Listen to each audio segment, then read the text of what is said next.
دعا مسلمان میں عقیدہ توحید پختہ کرتی ہے، اور دعا اس دولت کا نام ہے جو صرف مومن کے پاس ہے، کافر کے پاس نہیں۔ نبی پاک علیہ السلام نے فرمایا الدعاء صلاح المومن، دعا مومن کا ہتھیار ہے، کافر کے پاس یہ ہتھیار نہیں ہے۔ مومن جب اپنے مالک کے حضور دعا مانگتا ہے نا، دنیا میں آپ کسی سے زیادہ مانگے تو وہ ناراض ہو جاتا ہے، وہ کہتا ہے بھائی تو نے تو کام بنا لیا ہے، کل بھی دیا تھا، پرسوں بھی دیا تھا، روز روز تجھے کون دے؟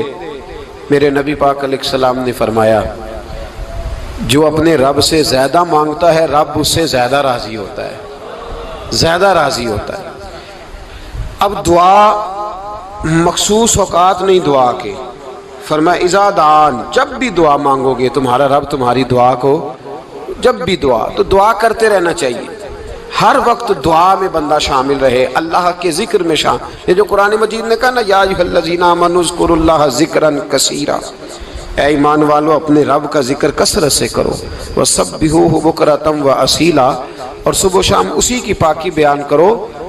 تو اس سے مراد یہ نہیں ہے کہ تسبیح لے کے سارا دن مسجد میں بیٹھے رہو اور کام کوئی نہ کرو، بلکہ اس کا مطلب یہ ہے کہ روٹی شروع کرو تو اللہ کے نام سے، اختتام کرو تو اللہ کے نام، سو جاؤ تو رب کا نام لے کے، سویرے اٹھو تو اللہ کا نام لے کے، جب تمہیں کوئی چیز اچھی لگے تو ماشاءاللہ کہو، جب کوئی مصیبت آئے تو کہو انا للہ و انا الیہ راجعون۔ تو سارا دن اللہ کا ذکر جاری رہے گا۔ نبی پاک صلی اللہ علیہ وسلم نے مسلمان کو ایک دوسرے سے ملنے کا طریقہ بتایا۔ مصیبت آئے تو کیا کہنا ہے؟ صرف فوتگی پہ نہیں کہنا، اس کی وضاحت کر دو۔ کوئی بھی الذین اذا اصابتہم مصیبہ، جب بھی کوئی مصیبت آئے اللہ کے بندے کہتے ہیں ہم اللہ کی طرف سے آئے ہیں اور اللہ کی طرف ہی ہم نے لوٹ جانا۔ تو میرے عزیز ہر وقت اللہ کا ذکر جاری رہے گا، ہر وقت زبان پہ رب کریم کا۔ دیکھیں نا نبی پاک علیہ السلام نے ہمیں ملاقات کا طریقہ بتایا۔ ایک صحابی آئے تو انہوں نے آ کے کہا السلام علیکم، نبی پاک علیہ السلام نے فرمایا رب تعالیٰ نے اسے 10 نیکیاں عطا فرمائی ہیں۔ دوسرے آئے تو انہوں نے کہا السلام علیکم ورحمۃ اللہ، تو محبوب فرمانے لگے، امام بہقی نے اس کو لکھا ہے، محبوب فرمانے لگے رب کریم نے اسے 20 نیکیاں عطا فرمائی۔ ایک اور آئے، عرض کیا السلام علیکم ورحمۃ اللہ وبرکاتہ، محبوب فرمانے لگے اللہ نے اسے 30 نیکیاں عطا فرمائی۔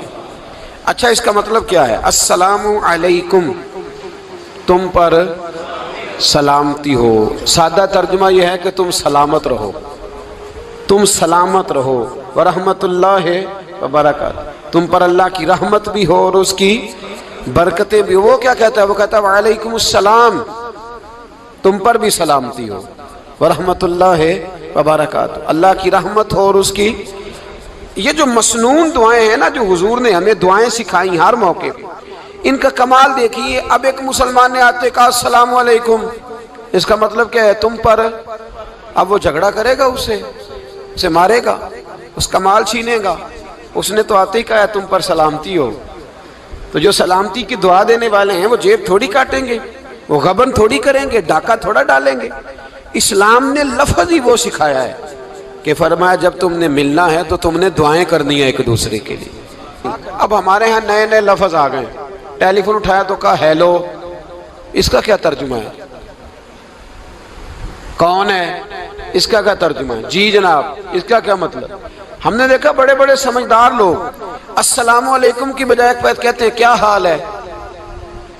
بھائی کیا عجیب بات ہے، بھائی کیا حال ہے کا کیا مطلب ہوا؟ وہ بعد میں کرنے کی بات ہے۔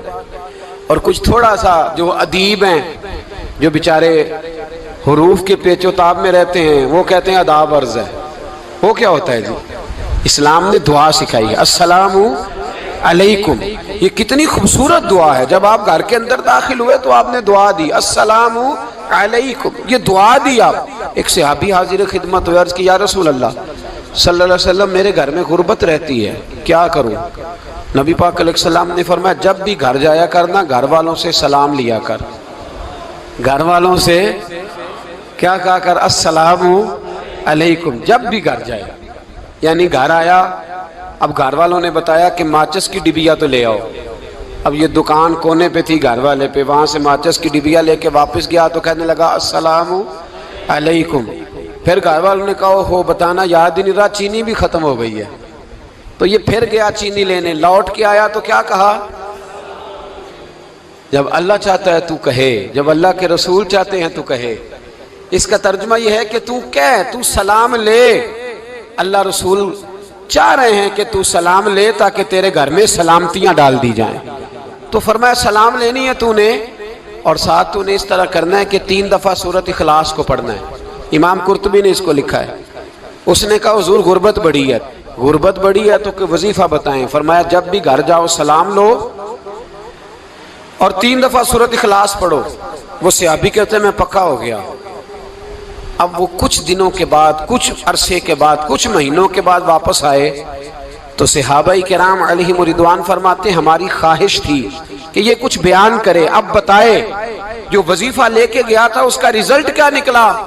کہتے اس نے بڑی حیرت انگیز بات کی، حیرت انگیز عجیب انداز میں. کچھ لوگوں کا دل ہوتا ہے نا کہ مجھے ملے میرے پڑوسی کو نہ ملے، اور کچھ کا دل ہوتا ہے یار مجھے بھی ملا ہے اور الحمدللہ میرے پڑوسی کو ملا ہے. تو صحابی جب حاضر ہوئے تو صحابہ کہتے ہیں ہمیں تجسس تھا کہ یہ کچھ بتائیں. تو حضور نے فرمایا کیا حال ہے تیرا؟ کہا یا رسول اللہ کمال ہی ہو گئی ہے حضور، میں جب بھی گھر جاتا ہوں سلام لیتا ہوں اور 3 دفعہ سورۃ اخلاص پڑھتا ہوں. میں تو امیر ہو ہی گیا ہوں، میرے تو ہمسائے بھی امیر ہو گئے. کتنا پیارا ہے یہ جملہ، کتنا حسن ہے. اتنا اچھا لفظ کسی اور کے پاس ہے ہی نہیں جو الفاظ ہمیں ہمارے رسول نے عطا فرمایا. اس کو اپنائیے، اس کو اپنائیے. یہ الگ بات ہے کہ لوگ مطلب کے لیے سلوٹ کر لیتے ہیں بڑا سارا، لیکن مطلب کے لیے نہیں. جس کو جانے اس سے بھی سلام لیں، جس مسلمان کو نہیں جانتے اس سے بھی. تو نبی پاک نے ہمیں مسنون دعائیں سکھائیں. رات کو جب سونے لگیں اللہ کے رسول صلی اللہ علیہ وسلم نے ہمیں دعا سکھائی. حضور نے فرمایا جب سونے لگو تو مسلم شریف میں فرمایا تم نے یہ دعا پڑھنی، اللہم باسمک اموت و احیا. تم نے کہنا اے اللہ میں تیرے نام پر مرتا ہوں اور تیرے نام پر جیتا ہوں.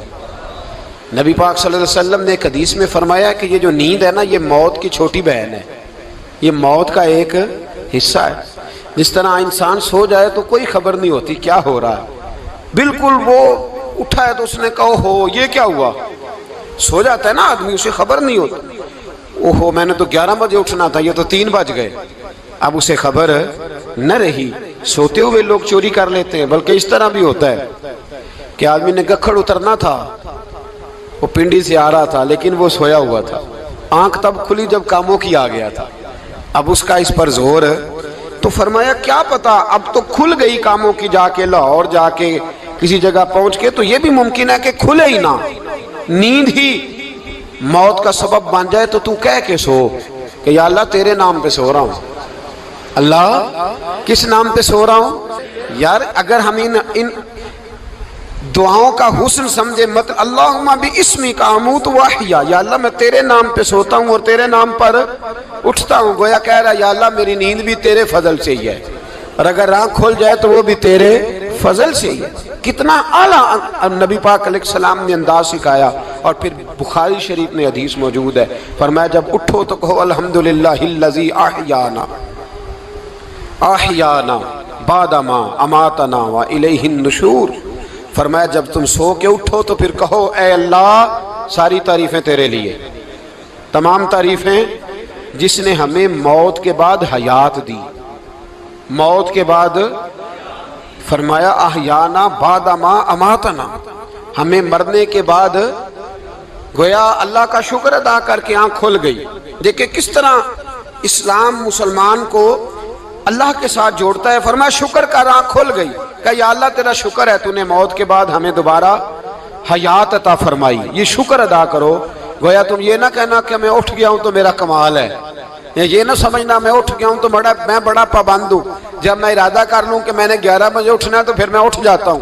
یہ نہ کہنا کہ یہ الارم بڑا اچھا ہے، یہ مجھے اٹھا لیتا ہے. ذہن کے اندر خیال کر کہ نیند تو موت کی طرح تھی، یہ جو میں اٹھ گیا ہوں تو اپنے رب کے فضل سے اٹھا ہوں. جو میں اٹھ گیا ہوں، جو ابھی اٹھے ہیں وہ تو بول دینا کم از کم کہ میں اپنے رب کے فضل سے اٹھ گیا. تو دعا سکھائی. پھر دیکھیے نبی پاک صلی اللہ علیہ وسلم نے فرمایا جب تم بیت الخلاء میں جاتے ہو نا، واش روم میں جاتے ہو، تو گندی چیزیں ہوتی ہیں وہاں، شیطان ہوتے ہیں، جنات ہوتے ہیں، یہ گندگی پہ ہوتے ہیں۔ جب تم واش روم جاؤ، بیت الخلا جائے، تب بھی دعا مانگو۔ کیا دعا مانگو؟ وہ دعا بھی نبی پاک صلی اللہ علیہ وسلم نے ہمیں تعلیم فرمائی اور بخاری میں ہے، کہا پڑھا کرو اللہم انی اعوذ بک من الخبث والخبائث۔ کہو اے اللہ ناپاک چیزوں سے میں تیری پناہ مانگتا ہوں، وہ نر ہوں یا مادہ ہوں۔ اللہ میں تیری پناہ مانگتا ہوں۔ واش روم کے اندر بہت ساری بری چیزیں ہوتی ہیں، جوان میری بات پر توجہ فرمائیں، وہاں بہت ساری گندی چیزیں ہوتی ہیں۔ انسان کئی دفعہ واش روم میں جاتا ہے، اسے وسوسے زیادہ آتے ہیں، یہ نوٹ کریں میری بات کو۔ اصل میں نا ہم بات ڈھونڈ رہے ہیں علاج اپنی بیماریوں کا، حالانکہ علاج تو سارا مدینے والے رسول کے پاس موجود ہے، محبوب کے پاس ساری دوائیاں ہیں۔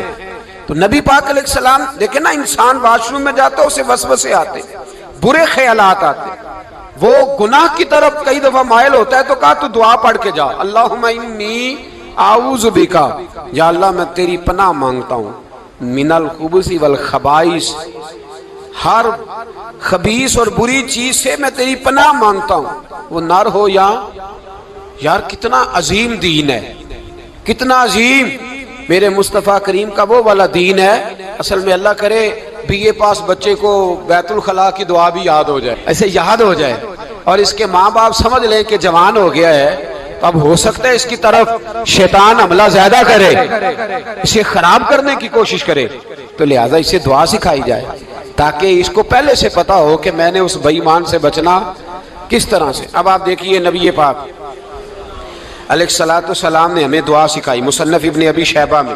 کون سی دعا؟ واش روم سے نکلنے کی۔ اللہ اکبر، بڑی زبردست دعا ہے، بڑی زبردست۔ آپ یقین کریں اس ایک ایک دعا پر ایک ایک پورا بیان ہو سکتا ہے، ایک ایک۔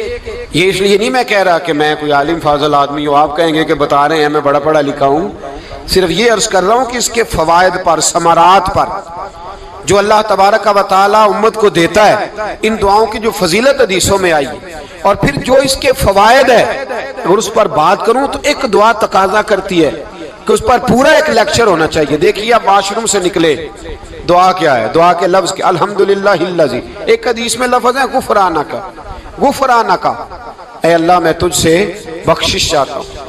اور جو مشہور اور معروف ہے مصنف ابن ابی شیبہ کی روایت، فرمایا الحمدللہ الذی اذھب عنی العذاب وعافانی، فرمایا اے اللہ تیرا شکر ہے۔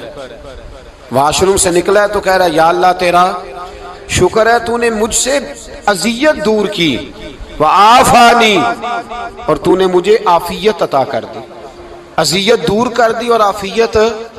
بولیے واش روم سے نکلا ہے تو کیا کہتا ہے؟ یا اللہ تیرا شکر ہے، تو نے مجھ سے اذیت دور کر دی اور مجھے عافیت۔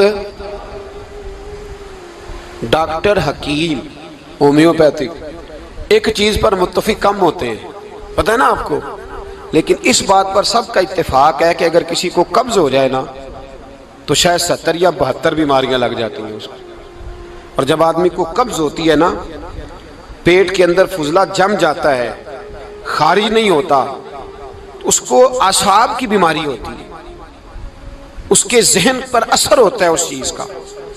آپ یہ مت سمجھیں کہ کھانا کھانا ہی ایک کمال ہے، اللہ نے یہ بھی نعمت بنائی ہے کہ کھانا جب خارج ہوتا ہے تو وہ بھی اللہ کا بہت بڑا احسان ہے۔ تو فرمایا تو سمجھا ہی نہیں، اگر تجھے قبض ہو جاتی، تیرے پیٹ کے اندر وہ چیز جم جاتی، تیرے لیے کتنی تکلیف کا باعث تھی۔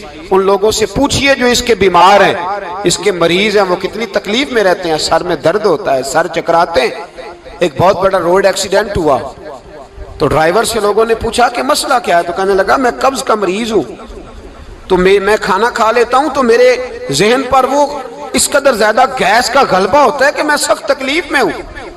نبی پاک علیہ السلام نے ہمیں سمجھایا اور بتایا کہ سمجھ لو یارو، کھانا کھانے کی نعمت تو اللہ نے تمہیں عطا فرمائی ہے، لیکن کھانا کھانے کے بعد اس کا اخراج بھی اللہ کی بہت